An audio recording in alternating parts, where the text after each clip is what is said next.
जय हिंद बच्चों, स्वागत है आपका अपने YouTube चैनल पर जिसका नाम है study with Shiv Kumar Dwivedi sir. तो आइए हम आज का टॉपिक शुरू करते हैं। हमारा जो आज का टॉपिक है वह है लीनियर इक्वेशन। तो लीनियर इक्वेशन के बारे में आज हम पढ़ेंगे। सबसे पहले हम ये समझेंगे कि लीनियर इक्वेशन क्या होता है। उसके बाद में हम इससे रिलेटेड जो क्वेश्चन हैं उन क्वेश्चन को सॉल्व करके हम लीनियर इक्वेशन के बारे में थोड़ा डिटेल में समझेंगे। तो आइए सबसे पहले हम समझते हैं कि लीनियर इक्वेशन होता क्या है। तो सबसे पहले हम बात करेंगे इक्वेशन की। इक्वेशन क्या होता है? तो statements of equality which involve one और मोर वेरिएबल्स।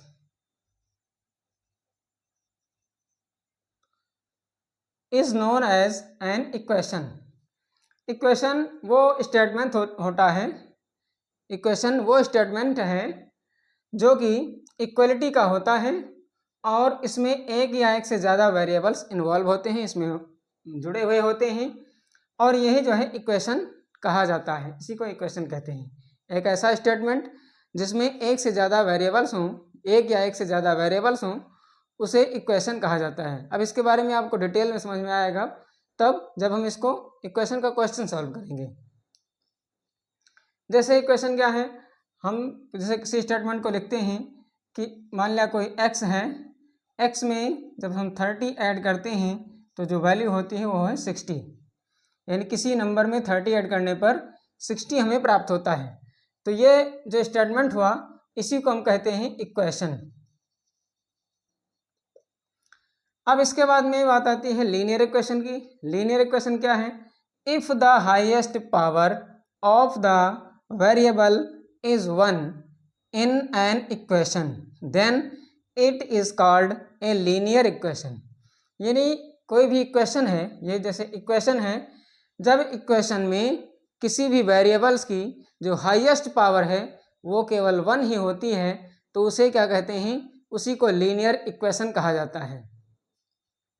जैसे ये हमारा जो इक्वेशन है ये लीनियर इक्वेशन है क्योंकि इसमें जो वेरिएबल है, वेरिएबल का हाईएस्ट पावर क्या है? केवल 1 है, इसलिए क्या है? ये लीनियर इक्वेशन है। तो आपको इक्वेशन और लीनियर इक्वेशन के बारे में जानकारी मिल चुकी है। अब हम इससे रिलेटेड जो है क्वेश्चन को सॉल्व करते हैं। तो आइए क्वेश्चन नंबर 1 को देखते हैं। तो ये इक्वेशन से रिलेटेड इक्वेशन कुछ दिए गए हैं। ये solve the following equation and verify the results. ये जो इक्वेशन दिए गए हैं ABCD 4 इक्वेशन दिए गए हैं, इसको सॉल्व करने के बाद में इसके रिजल्ट को भी वेरीफाई करना है। तो आइए देखते हैं सबसे पहले कैसे सॉल्व करेंगे इसको।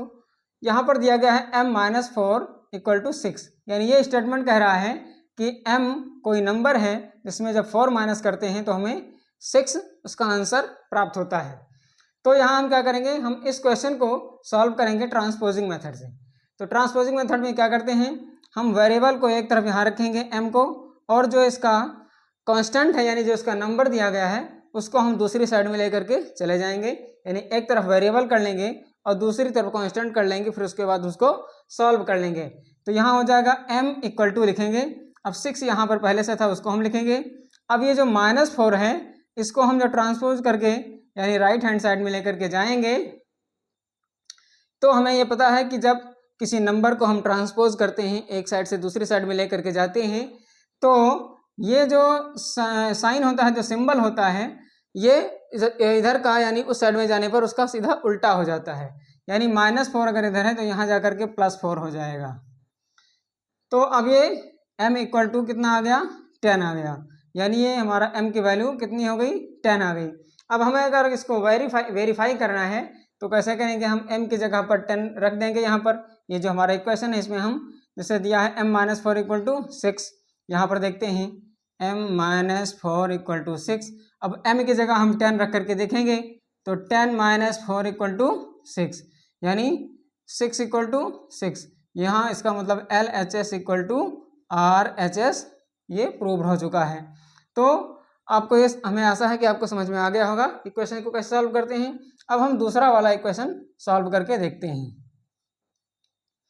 तो दूसरा जो इक्वेशन दिया गया है 3p + 4 = 22, ये भी लगभग इससे थोड़ा सा एक कदम थोड़ा बढ़ करके आगे है। यानी इसको कैसे सॉल्व करेंगे? बिल्कुल सॉल्व करने का मेथड वही है, यानी हम स्टेप बाय स्टेप इसमें जो कांस्टेंट हैं, जो इसमें नंबर दिए गए हैं, इन नंबर्स को हम एक एक करके उधर लेकर के जाएंगे। तो सबसे पहले हम यहाँ लिखेंगे 3p इक्वल टू, अब 22 इधर को पहले से ही है तो 22 हो गया, और ये +4 को हम इधर ले आएंगे। तो हमें पता है कि +4 जब इस साइड से यानी LHS से उठ करके और RHS में जाएगा तो ये +4 का क्या हो जाएगा? -4, यानी 3p इक्वल टू कितना हो गया? 22 - 4, यानी 3p इक्वल टू हो गया 18। अब हम 3 को भी इधर लेकर जाएंगे तो बचेगा p इक्वल टू, अब देखिए यहाँ 18 है और 3 जब इधर जाएगा तो अब ये 3 तो इधर था तो क्या कर रहा था? ये मल्टीप्लाई कर रहा था, 3p से क्या कर रहा था? मल्टीप्लाई कर रहा था। अब इधर जा करके क्या करेगा? डिवाइड करेगा, यानी इधर सीधा उल्टा होता है। तो जब 18 को 3 से डिवाइड करेगा तो 3 1 जा 3 और 3 6 जा 18, यानी p इक्वल टू कितना आ गया? 6 आ जाएगा। अब अगर हम इसको हम वेरीफाई करके देखें तो इक्वेशन को हम यहाँ रखते हैं 3p + 4 इक्वल टू 22। अब p की वैल्यू रखेंगे तो 3 × हो जाएगा 6 + 4 इक्वल टू 22, यानी 18 + 4 इक्वल टू 22, यानी 22 इक्वल टू 22, मतलब LHS equal to RHS, hence proved. दोनों तरफ अगर बराबर आ रहा है तो इसका मतलब हमारा जो आंसर है ये एकदम सही है। अब हम देखते हैं अगला वाला इक्वेशन। तो इक्वेशन नंबर जो 3 दिया गया है तो ये है 2x/3 + 6 इक्वल टू 100। यहाँ पर भी सेम प्रोसेस होगा, हम एक एक नंबर को उधर जो है लेकर के जाएंगे और सॉल्व करते रहेंगे। लास्ट में केवल इधर हम वेरिएबल को बचाएंगे, बाकी नंबर उधर चले जाएंगे। तो सबसे पहले हम क्या करेंगे? 6 को लेकर के जाएंगे इधर, तो यहाँ बचेगा 2x/3 इक्वल टू, यहाँ क्या हो जाएगा? ये 100 पहले से है, 6 इधर आएगा तो -6 हो जाएगा, यानी 2x/3 इक्वल टू क्या बचेगा? ये बचेगा 94। अब 94 बचा, यानी इसको जो है अब हम आगे यहाँ पर सॉल्व करके देखते हैं।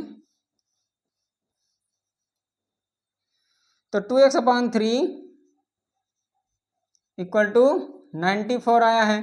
अब क्या करेंगे? अब हम 3 को लेकर के जाएंगे, यहाँ बचेगा क्या? 2x इक्वल टू 94, और ये 3 इधर क्या कर रहा है? डिवाइड कर रहा है, तो इधर जाके क्या करेगा? मल्टीप्लाई करेगा, 94 × 3। तो 2x इक्वल टू क्या हो जाएगा? इधर मल्टीप्लाई करिए, 3 चौक 12, 3 9 27, 1 28, यानी 2x equal to 282। x equal to क्या बचेगा? 282/2, इसको यानी कि 2 इधर मल्टीप्लाई कर रहा है, इधर आकर के डिवाइड करेगा, तो 2 1 जा 2 और इधर 2 1 जा 2, 2 4 जा 8, 2 1 जा 2, यानी इसको डिवाइड करेगा तो कितना आएगा? 141। x equal to 141। अब इसको हम वेरीफाई करते हैं। वेरीफाई करेंगे तो ये वाला इक्वेशन हम यहाँ रखेंगे, ये यानी 2x/3 + 6 इक्वल टू 100। अब x की वैल्यू हम यहाँ रख देंगे कितना? 141, यानी 2 × 141।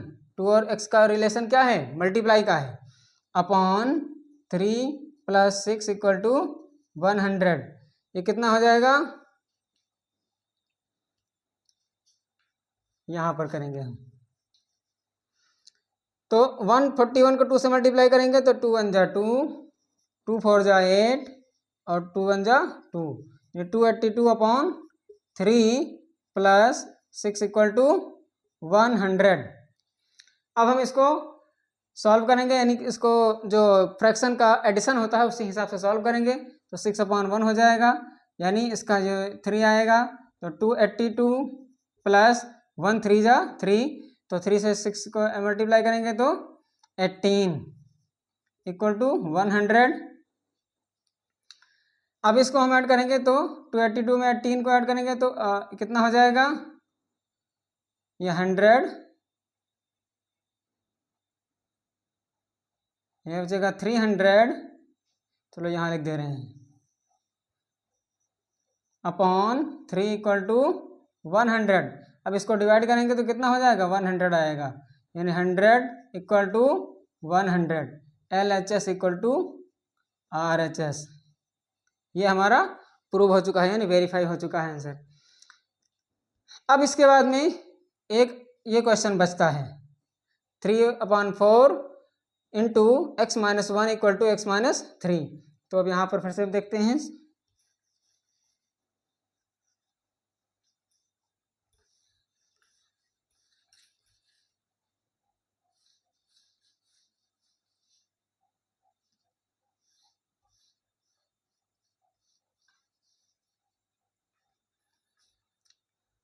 क्वेश्चन को हम यहाँ लिख ले रहे हैं,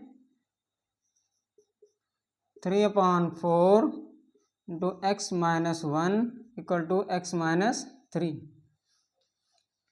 अब हम इस इक्वेशन को सॉल्व करेंगे।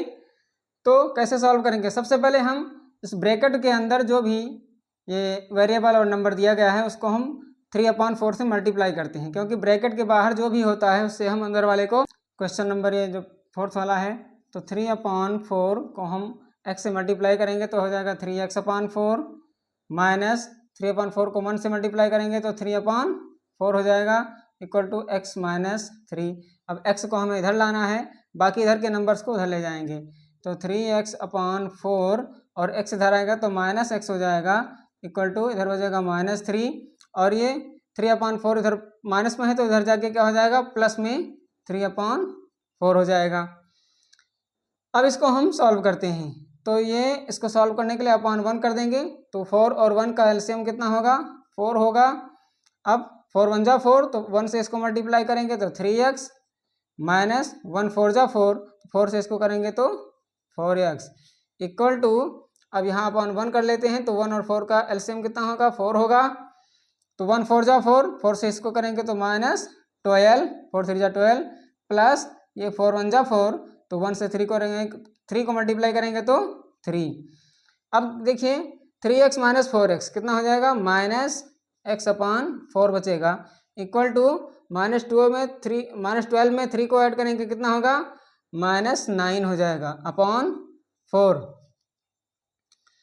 अब ये 4 से 4 कैंसिल हो जाएगा, माइनस से माइनस कैंसिल हो जाएगा, यानी x इक्वल टू क्या बचेगा? 9 बचेगा।